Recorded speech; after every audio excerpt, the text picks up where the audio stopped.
Good morning, everybody, and it is the exciting time of the day again to do some reading. So this is where I read the book and I give some commentary, and yeah, it was meant to also be on Facebook Live, and it's meant to be on YouTube live stream, but we haven't got all of those working, so these things just tend to happen.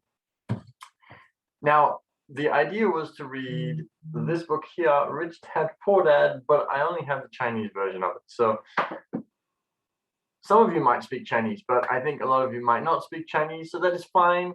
So we are not going to do that. So we've got two books that I am working on, and one is The Art of Thinking Clearly. That one there. Ooh. And very shiny cover, that one.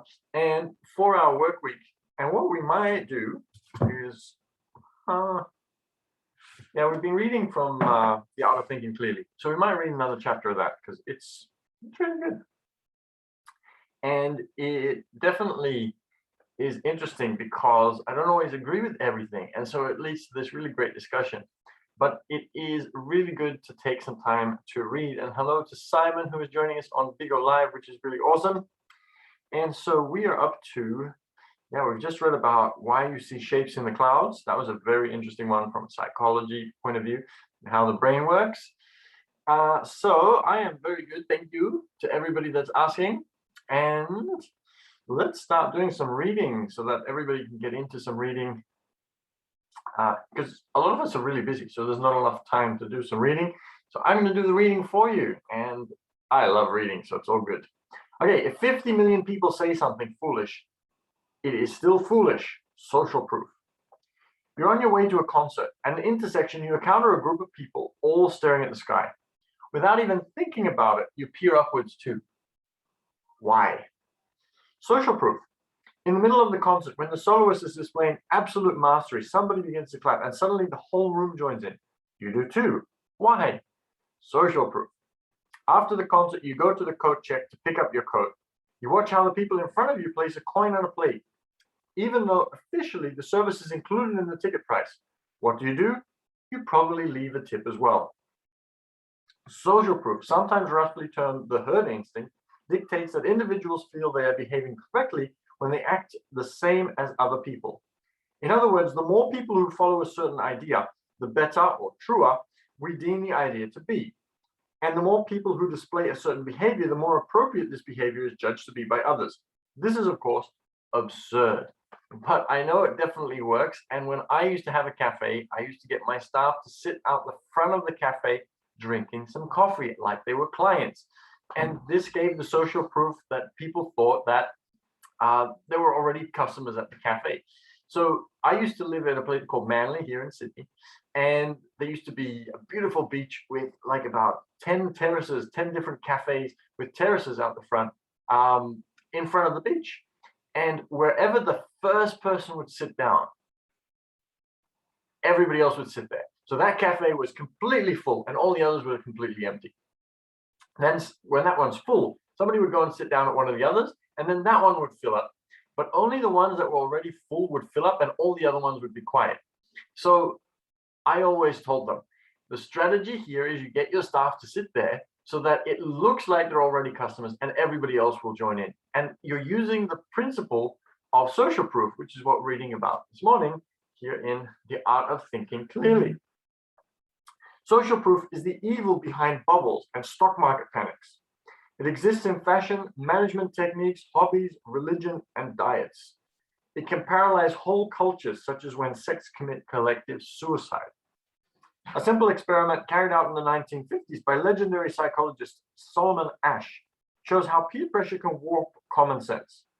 The subject is shown a line drawn on paper, and next to it, 3 lines numbered 1, 2, and 3, one shorter, one longer, and one of the same length as the original one. He or she must indicate which of the 3 lines corresponds to the original one. If the person is alone in the room, he gives correct answers, unsurprisingly, because the task is really quite simple. Now, 5 other people entered the room. They're all actors, which the subject does not know. One after another, they give wrong answers, saying number 1, though it's very clear that number 3 is the correct answer. Then it is the subject's turn again. In 1/3 of the cases, he will answer incorrectly to match the other people's responses. So if there are other people in the you might have even noticed this when you were in school yourself, that if there is a group of people that you're studying together with, and you think you have the right answer, and everybody else answers something different, you almost feel pressured into feeling that you need to give the same answer as them, because if 4 people are all answering the same and your answer is different, you obviously start thinking that you're wrong. Why do we act like this? Well, in the past, following others was a good survival strategy. Suppose that 50,000 years ago, you were traveling around the Serengeti with your hunter-gatherer friends, and suddenly they all bolted. What would you have done? Would you have stayed put, scratching your head and weighing up whether what you were looking at was a lion or something that just looked like a lion, but then was in fact a harmless animal that could serve as a great protein source? No, you would have sprinted after your friends. Later on, when you were safe, you could have reflected on what the lion had actually been. Those who acted differently from the group, and I'm sure there were some, they exited the gene pool. So, I wonder if that's a... We are the direct descendants of those who copied the others' behaviors. It's unbelievable how much we are like animals, and yet we deny the fact that we're like animals, which I think is really crazy.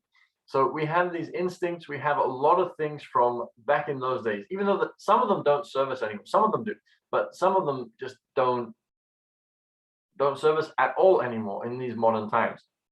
But we still act like this, and we still have certain instincts that we follow without even realizing that we're doing it. Anyhow, this pattern is so deeply rooted in us that we still use it today, even when it offers no survival advantage, which is most of the time. Only a few cases come to mind where social proof is of value. For example, if you find yourself hungry in a foreign city and don't know a good restaurant, it makes sense to pick the one that's full of locals. In other words, you copied the locals' behavior. Unless that cafe or restaurant owner knows my little strategy that I told you at the beginning of the video, and then you might not be eating at the best place, but just the place where the owner is the smartest. Comedy and talk shows make use of social proof by inserting canned laughter at strategic spots, inciting the audience to laugh along. One of the most impressive, though troubling cases of this phenomenon is the famous speech by Nazi propaganda minister Joseph Goebbels, delivered to a large audience in 1943. You can see for yourself on YouTube. As the war went from bad to worse for Germany, he demanded to know, do you want total war? If necessary, do you want a war more total and radical than anything that we can even imagine today? The crowd roared. If the attendees had been asked individually and anonymously, it is likely that nobody would have consented to this crazy proposal. The advertising industry benefits greatly from our weakness for social proof. This works well when a situation is unclear, such as deciding among various car makes, cleaning products, beauty products, etc., with no obvious advantages or disadvantages, and where people like you and me appear, or celebrities. When celebrities show that they use this product or do this or do that, then we automatically start to follow. And thankfully, a lot of them have to now say that they're actually promoting something. Or like somebody that plays a doctor in a TV series who isn't actually a doctor, but then they are in an advertisement for something that you would definitely want to trust a doctor for. Be wary of that, by the way. So be skeptical whenever a company claims its product is better because it is the most popular. How is a product better? Simply because it sells the most units. And remember novelist W. Somerset Maugham's wise words: if 50 million people say something foolish, it is still foolish. There we go. So that is today's reading from The Art of Thinking Clearly. Oh, it's very shiny. It's very difficult to actually get it up on screen properly. It is a reflective golden kind of color. So did you enjoy today's reading? And is there anything else that you'd like me to read? Anything else that you'd like to share or tell me about this reading? And if you were commenting on Pigo Live, by the way, I might not have seen your comments because I am physically reading the book. So I have to physically look down for that. And the reason for that is because when I play the audiobook, it just keeps playing in the background and you probably can't hear me that well, and it's not the greatest way of doing it. So anyhow, tomorrow we shall be reading another chapter. What's tomorrow's chapter about? Ooh, this one is really good. So chapter 5 is the sunk cost fallacy. why you should forget the past. That's going to be a really interesting one. Okay, so I'm looking forward to that. Have a great day today. And yes, I love reading for you. So if you don't like reading so much, but you feel that reading is really important, or if you just like outsourcing the reading to somebody like me and having some really amazing commentary to go along with it, then this is the place to be. So thank you for joining, and I will see you all very soon.